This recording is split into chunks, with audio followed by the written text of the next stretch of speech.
I came to the healing rooms because I'm in rehab and I was desperate for anything, and I was pretty much going to kill myself, and I just asked God. I just came with no expectations. I came for anything. I needed something big or else I was going to kill myself.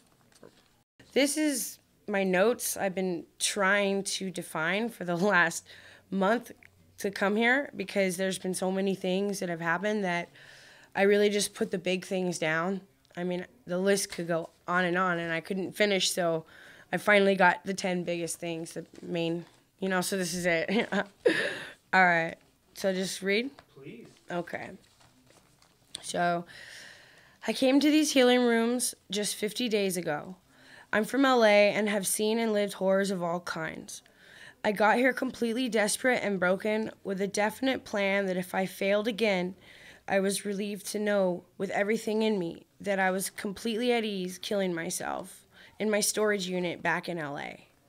Suicide was the only relief I had left. I had no expectations of God. I just needed to know He wanted me to go on living, and I needed to desperately breathe inside. So the healing that has happened. 1. Before the prayer rooms, the pastor said, "There is someone here that has been in a dark, dark place. The Lord is telling me now to hold on, that the healing has already begun." I knew He was speaking to me. 2. I hadn't slept in weeks, and when I did, I was consumed with horrific night terrors. But that night, I finally slept 4 hours straight with no nightmares. 3. I walked out with a sense of peace I've never known. I immediately felt lighter when I inhaled and exhaled. I could breathe inside for the first time. 4. My PTSD was so unbearable, I actually started having seizures triggered by flashbacks of past trauma.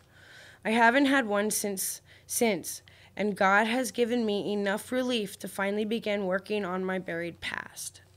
5. I prayed deliverance from bondage of past soul ties. I no longer feel chained to unhealthy people, my past abusers, my street family in the hood, or anyone. 6.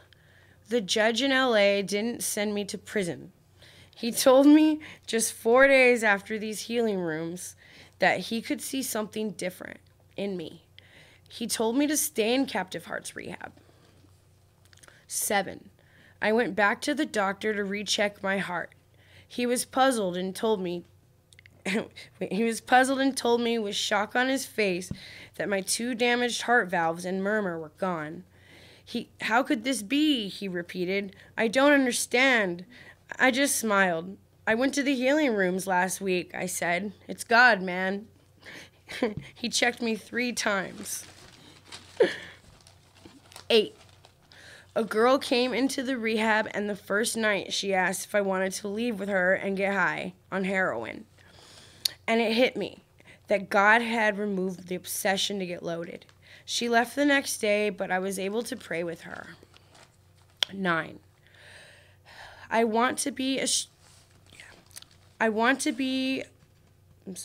So many. Okay. I want to be a street minister and youth advocate to homeless kids, runaways, and abused kids, but also to help those trapped in gang life. 10. I got diagnosed with HIV in 2007, but after the healing rooms, I had accepted to use even my worst challenges for His will and to give hope. I finally gave in to get new labs to check the levels of my T cells and viral count.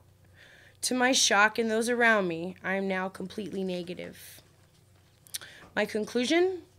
God is a show-off and my best friend. He literally tickles me when I'm sad. The end.